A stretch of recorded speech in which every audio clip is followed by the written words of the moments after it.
Hey guys, welcome to Cricket Chat with Venkatesh. మీకు long distance running సంబంధించి ఒక example గతంలో కూడా చెప్పాను.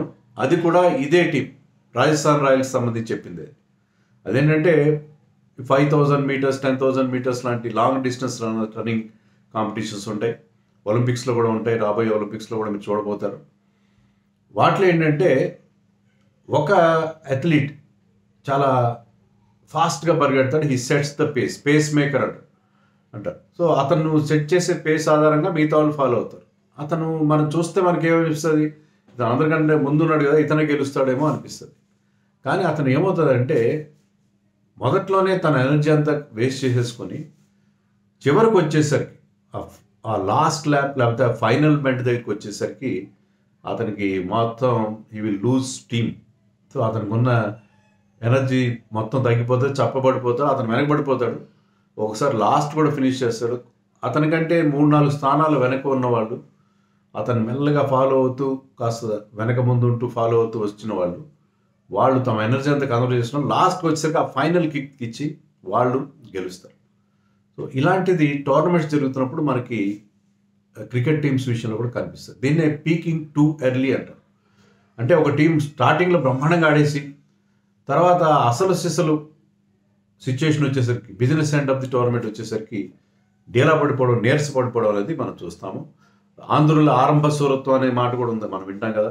ఆంధ్రులు మొదలు బ్రహ్మాండంగా ఆడుతున్న తర్వాత బాగా ఆడరని. అలాగే ఈ Rajasthan Royals team are they peaking too early అని మనం గతంలో నేను అప్పుడు చెప్పాను. ఇప్పుడు అదే నిజమేమో అనిపిస్తుంది. ఎందుకంటే మొదటి 9 మ్యాచెస్లో 8 మ్యాచెస్ గెలిచారు. అప్పట్లో టేబుల్ టాపర్గా ఉండేవారు. They were looking very very impressive, ఇన్విన్సిబుల్గా కనిపించారు, చాలా చాలా స్ట్రాంగ్గా కనిపించారు. కానీ ఇప్పుడు పరిస్థితి ఏంటి వాళ్ళ సంగతి? ఇప్పుడు లాస్ట్ 4 మ్యాచెస్ ఓడిపోయారు. 4 ఇన్ ఏ రో ఓడిపోయారు. ఇంత బాగా ఆడుతున్న టీం ఏంటి ఒకసారి 4 మ్యాచ్లు ఓడిపోవడం ఏంటి అనేది అర్థం కాదు. సో వాళ్ళు అంతే కదా, పీకింగ్ టూ ఎర్లీ ఏంటంటే మీరు శిఖరాగ్రం సమిట్ ఒక పర్వతారోహణ శిఖరాగ్రం వెళ్ళిన తర్వాత అక్కడి నుంచి అంతా డౌన్ కర్వే ఉంటుంది. ఇప్పుడు ఆ డౌన్ కర్వ్లో ఉన్నారేమో, ముందే తొందరపడే ఒక కోయిల ముందే కూసింది అన్నట్టుగా వాళ్ళు ముందుగానే తమ ఎనర్జీ అంతా వాడేశారు. ఇప్పుడు కాస్త నీరసపడిపోయారో అనిపిస్తుంది. ఈ టీం గతంలో స్ట్రాంగ్గా కనబట్టలేదు. బట్లర్ వెళ్ళిపోయాడు, వాళ్ళ మెయిన్ ప్లేయర్ బట్లర్. ఆడిన 2-3 ఇన్నింగ్స్ కానీ బట్లర్ ఉన్నాడంటే ఆ టీంకి ఒక అష్యూరెన్స్ ఉంటుంది. బట్లర్ వెళ్ళిపోయాడు. హెట్మేర్ ఫిట్గా లేడు. దాంతో ఏంటంటే మీకు లోయర్ మిడిల్ ఆర్డర్లో చాలా డొల్లతనం కనిపిస్తుంది. బౌలింగ్లో చహల్ మొదట్లో ఉన్నంత ఎఫెక్టివ్గా లేడు, is going for runs. Sandeep Sharma కూడా డిటో. ఈవెన్ బ్యాటింగ్ విషయానికి వస్తే యశస్వి జైస్వాల్ సెంచరీ తర్వాత మళ్ళీ అతని పూర్ ఫామ్ కంటిన్యూ అవుతారు. సో ఎవ్వరు కూడా సరిగ్గా ఆడట్లేదు except Riyan Parag. Sanju Samson has been looking good. ఈ రోజు మ్యాచ్లో కూడా బాగా స్టార్ట్ చేశారు, కానీ 18 మాత్రమే చేయగలిగాడు. సో ఆ టీంలో మొదట్లో ఉన్నంత స్ట్రెంత్ ఇప్పుడు కనపట్లేదు. But I think they can recover, they can still recover. మరి చూడాలి ఎంతవరకు ముందుకెళ్తారు. ఈ మ్యాచ్ నెంబర్ 65లో టాస్ గెలిచి ముందుగా బ్యాటింగ్ తీసుకోవడం కూడా రాంగ్ డెసిషన్ నాకు అనిపిస్తుంది. ఎందుకంటే ఆ పిచ్ ఎలా ఉంటుందో ఎవరికి తెలియదు. Local boy Riyan Parag press meet address చేస్తూ బిఫోర్ ద మ్యాచ్ 4-5 ఓవర్ల ఆట జరిగితే కానీ పిచ్ ఎలా ఉంటుందో తెలియదు అని చెప్పాడు. సో అతనికే లోకల్ మ్యాన్, అతనికే తెలియదు. మరి అలాంటప్పుడు మీకు పిచ్ గురించి సరైన అవగాహన లేనప్పుడు ఏం చేస్తారు? You insert the opposition in. మీరు మీ ప్రత్యర్థి జట్టుకి ముందు బ్యాటింగ్ ఇస్తారు. దానివల్ల ఏంటంటే మీకు పిచ్ స్వభావం తెలుసు, దాన్ని బట్టి యూ షేప్ యువర్ ఇన్నింగ్స్. అలా కాకుండా ఫస్ట్ బ్యాటింగ్ ఎందుకు చేస్తారు నాకు అర్థం కాలేదు. ఫస్ట్ బ్యాటింగ్ చేశారు, ఫస్ట్ ఓవర్లోనే వికెట్ పడింది. యశస్వి జైస్వాల్ని Sam Curran who had a wonderful match as captain, as batsman, as bowler. So best match ఆడి వెళ్ళిపోతున్నాడు అతను. So he got him out in the first over it's. అది ఒక ఇన్కమింగ్ డెలివరీతో అతన్ని అవుట్ చేశాడు. ప్లేడ్ ఆన్ అయ్యాడు జైస్వాల్ కష్టాలు కొనసాగుతూనే ఉన్నాయి. తర్వాత అతనితో పాటు ఓపెన్ చేసిన తర్వాత మనం ప్రివ్యూలో కూడా చెప్పుకున్నాం, టామ్ కోహ్లర్ క్యాడ్మోర్. ఇతను ఒక స్లాగర్లా కనిపిస్తున్నాడని నేను ప్రివ్యూలో అన్నాను. అదే కనిపించింది ఇక్కడ. అతనికి పెద్దగా షాట్స్ లేవు, ఒక 6-4 కొట్టాడు, కానీ ఎక్కువ డాట్ బాల్స్ ఆడుతున్నాడు.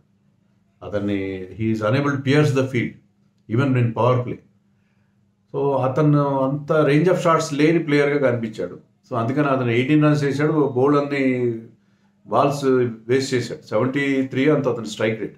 So Sanju Samson who was looking good, but అతని మీద ప్రెషర్ పడింది. సో అతను ఏం చేశాడంటే ఒక ఫ్యాన్సీ కట్ షాట్ అటెంప్ట్ చేశాడు with his both feet up in the air and he was caughted backward point. So అక్కడ వాళ్ళ కష్టాలు మొదలయ్యాయి. అండ్ రాహుల్ చహర్ ఈ క్యాడ్మోర్ని అవుట్ చేశాడు, అతను కూడా 18 చేశాడు.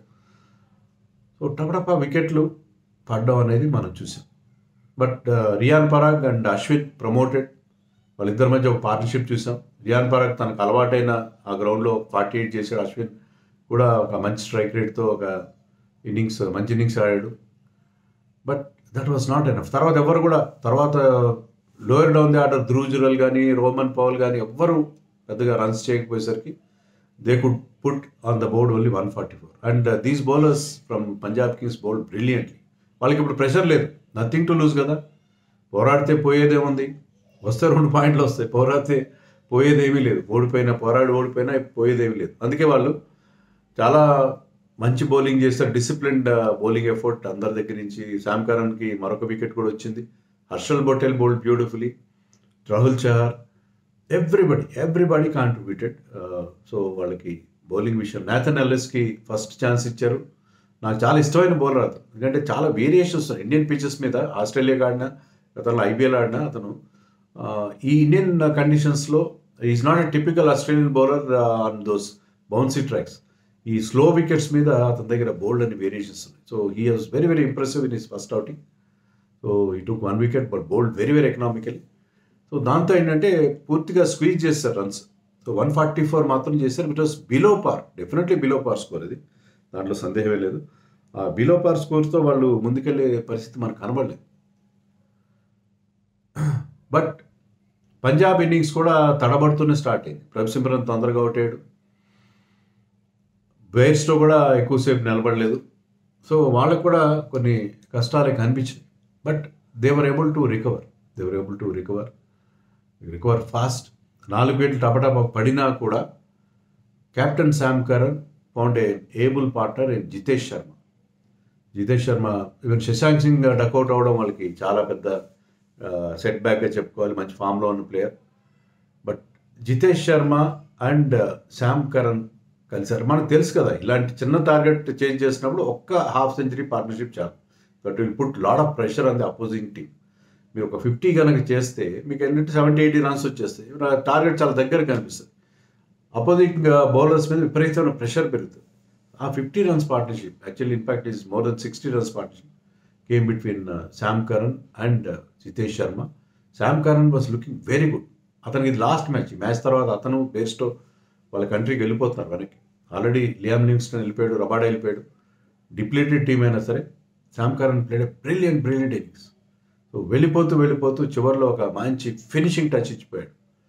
Particularly 1 shot he played of Ashwin.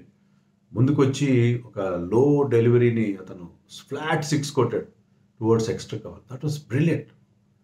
So he looked very good in this match.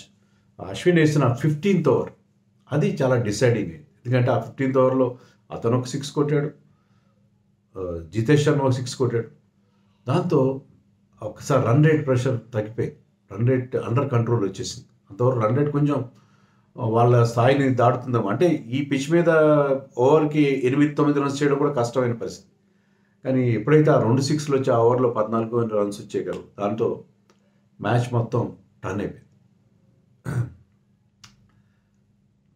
And Chahal wicket తీసిన దితేష్ అవుట్ చేసినా సరే, తర్వాత అశుతోష్ శర్మ ఉన్నాడు ఇంపాక్ట్ ప్లేయర్. అంటే ఇంపాక్ట్ ప్లేయర్కి ప్రాపర్ డెఫినేషన్ ఎవరంటే మన ఇతన్ని చెప్పుకోవాలి, అశుతోష్ శర్మ.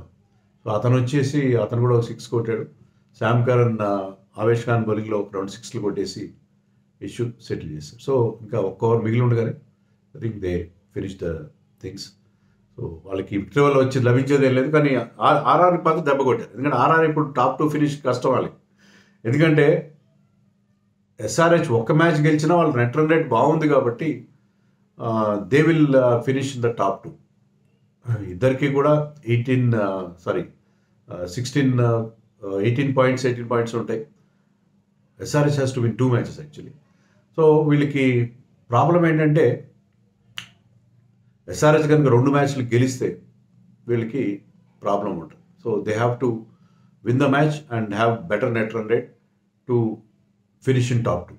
అలాగని ఎస్ఆర్హెచ్ 2 మ్యాచ్లు గెలిస్తే they will pip them to the second slot.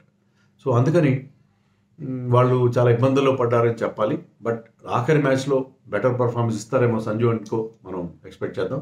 But ఈ మ్యాచ్లో మాత్రం once again they were very very disappoint.